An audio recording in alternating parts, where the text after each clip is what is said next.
guys, welcome back to Ravenclaw Reads. I'm Courtney and I'm starting a new reading vlog. So I really like doing these. They kind of are heavy to edit because the footage is so much and it's so big, but I really like them, so I'm going to continue. Today's Tuesday, the 21st.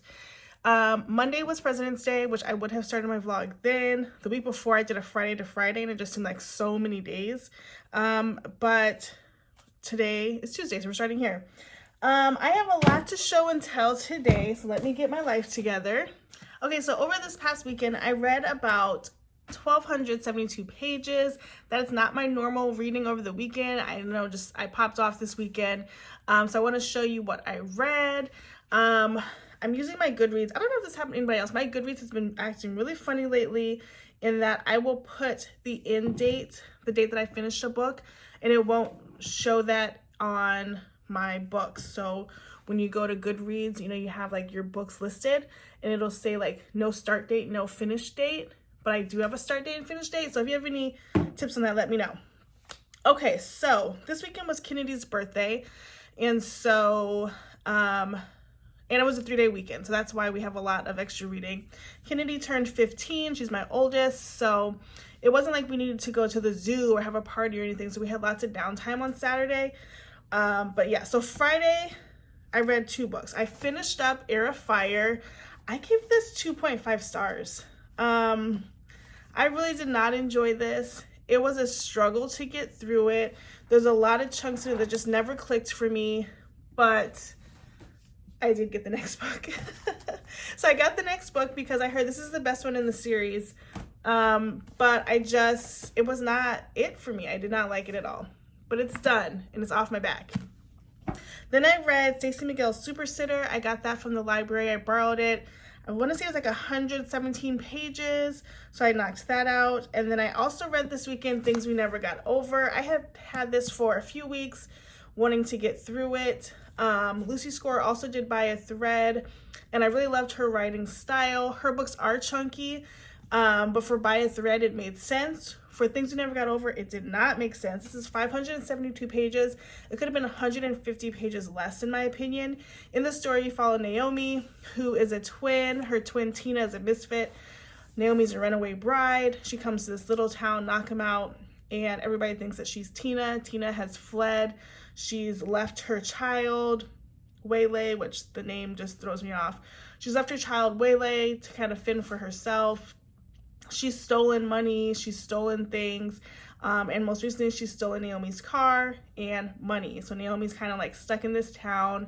We get a grumpy guy, Knox, who comes to the rescue. He's kind of a big name in the town. He won the lottery, but he doesn't live lavishly. And basically he kind of takes Naomi and Waylay and puts them in a cottage, gets them connected around the town, and Naomi starts finding her way around the town, always with the intention to leave, never to be like Waylay's permanent guardian just for right now, and trying to figure out where her sister is. Ultimately, Knox and Naomi find each other attractive. They start dating, and they want to do sort of like a one-night stand sort of thing, but they end up being in a relationship. They start trying to fake it for Naomi's parents, who come to town to check on all that's been going on, because they didn't even know they had a granddaughter, Waylay. They didn't know Tina was missing, so they come to town and Knox pretends to be Naomi's boyfriend. Then they kind of stop pretending at some point, and so it was all right. It wasn't all that. Like I said, it was kind of long. And I didn't love Knox's grumpy to the nth degree. Like, I get grumpy sunshine, but he was so grumpy that it's like, how could they even date? Because he just disliked her so much. So again, I gave this 4 stars still. So still solid, but not my favorite of her writing. Then I picked up the writing retreat. So I got this from Book of the Month this month for February, and I kind of picked it because I didn't have anything good. Good meaning like a nice juicy romance. The last book I had was The Reunion for January, which I liked, and then I picked up this thriller. So every now and then I do pick up a thriller, and I really like them. They kind of creep me out, but this one was phenomenal. So I read this. It took me about 3 hours to get it down. on, is that yesterday? Yeah, yesterday. I started reading like the first 50 pages on the 19th Sunday, and then yesterday I finished it up. It took about 3 hours to finish it. But it was so good. So basically in this story, we follow Alex, who is a publisher and aspiring writer in New York. We meet her at this author's event, and she's dreading seeing her ex-best friend, Ren. Ren and Alex, we know, have had a falling out. We don't know what the falling out is, but they're both aspiring writers. Alex's friend, and also Ren's friend, gives them an opportunity to be part of this writing retreat by a famous author, Rosa, who Alex has looked up to for a long time. So somehow they get into this retreat because somebody has dropped out, and they sneak both of them in. Not sneak, but they both got in at the last minute. So once they're in, it's Alex and Ren and 3 other people that are in the writing retreat, all women. And the challenge is that each author has to write 3,000 pages a day and submit it to Rosa at midnight of each night. The following day, everybody will look at what everybody wrote, make comments, edits, trying to build on characters, and like really hunker down for a month to write these amazing novels. Sounds okay. So people were hesitant at first. They didn't think it was going to be sort of like a reality show type premise. But ultimately, the person who writes the best story will get their story published. And so that's the whole contest of it. Well, pretty quickly, things start going a little bit eerily as Alex finds some weirdness happening in the house. Alex starts to confide in Rosa about what happened between her and Ren and why they're no longer friends. And then it takes a really twisted turn, but very compelling, very well written, and I definitely recommend it. I actually gave this 5 stars, and I don't know that I've ever given a thriller 5 stars before, so really excited about that. So I highly suggest this, The Writing Retreat by Julia Bartz. So good. All right, so here's what I'm reading right now. All right, so here's what I'm reading next, and I will say I've been really into my large Kindle right now. This is the 10-inch.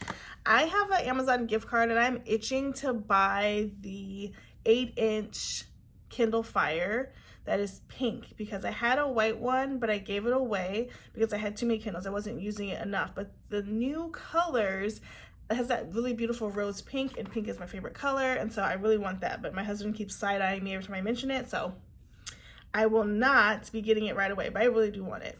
Okay, so here's what I'm reading right now.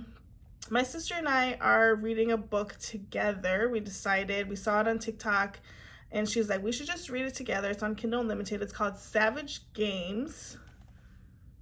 It's that book right there. And it's going to be interesting. Definitely something that I don't usually read, but it's moving pretty quickly. I'm about 100 pages in. I started it yesterday. I'm also starting 2 Part Sugar, 1 Part Murder. That is right here. Sorry for the glare. And this is a cozy mystery, and it's starting off really cute. And then I downloaded Terms and Conditions because I read Final Print. I didn't love it, but everybody says Terms and Conditions is good, so I want to read that. And then I also downloaded another one of these books I've read before by Tanya Capes, 10th Trails in Turmoil, right there. These are a Camper and Criminals Cozy Mystery series, and they are all on Kindle Unlimited, so I love that. I decided yesterday too that I was going to join into March Mystery Madness, and so some of the people that I follow on YouTube are doing this challenge where you just read mysteries in March. And so I do enjoy a cozy mystery. I don't like too many of them clumped together. They follow a very straight format. And so I might try to throw in like 1 cozy mystery a week. And so although I haven't started this one yet, I probably will soon at some point. And then when I go to the library tomorrow, I have a cozy mystery on hold. So I'm excited about that. So that's what I'm up to. I literally am so excited and proud of myself for how I knocked out that reading this weekend. And it didn't feel like a challenge. It didn't feel like I was racing against the clock. It was just like something I wanted to do. And so it was great. Yesterday, after I finished the writing retreat, I had some downtime and I kind of perused a couple of different books. As you saw, I read 100 pages of that Savage Games. But I took a huge chunk of time where I wasn't reading anything because my eyes were hurting and I had like a little headache forming right here. And so, yeah, I got some stuff done that way. Anyway, that is everything for this clip, and I will see you in the next one. Hey guys, happy Wednesday. It is late afternoon. My Roomba's going, and I figured I'd hop on. Today's a snow day. Tomorrow's a snow day, so the girls have been home. I've had a ton of meetings today. I have a ton of meetings tomorrow, but I'm digging into reading. So just to update, last night I put down Savage Games for a little bit because I'm reading it with my sister. And obviously she's well, you don't know, but she's a teacher. She doesn't have, she has commute time and things, so like she is more tired. Anyway, I was getting further along in the book and we went into buddy read it, so I slowed down and I went to Stacy's Broken Heart. It's decent. I feel like I read it, but it's not on my Goodreads, so I'm still going through it. About 25% in currently. And I'm just trying to pull up my Kindle. Oh my goodness, it's like glitching. Okay, so let's talk about my plan after Savage Games.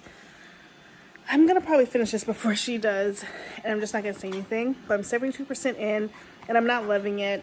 It's kind of feeling almost like the movie Scream, where Scarlett is our main person, and she's kind of being hunted down by 3 bully guys at this like Gossip Girl-esque sort of prep school.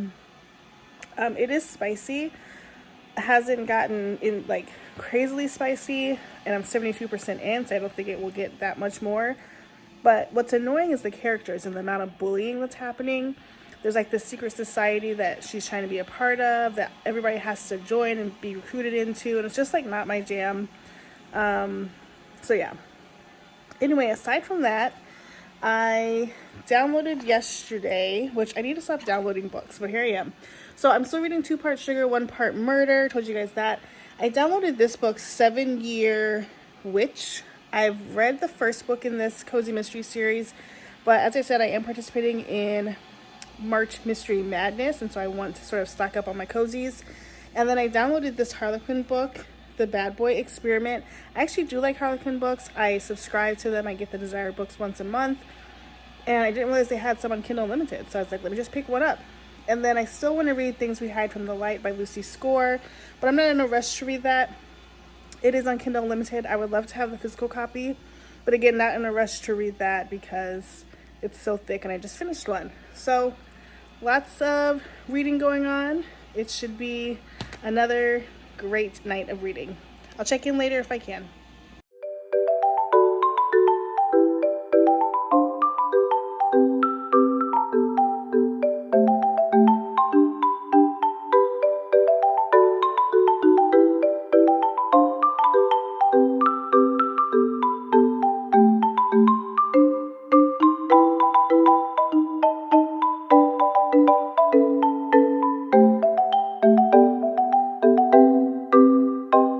Happy Friday, guys, and welcome to the end of my vlog.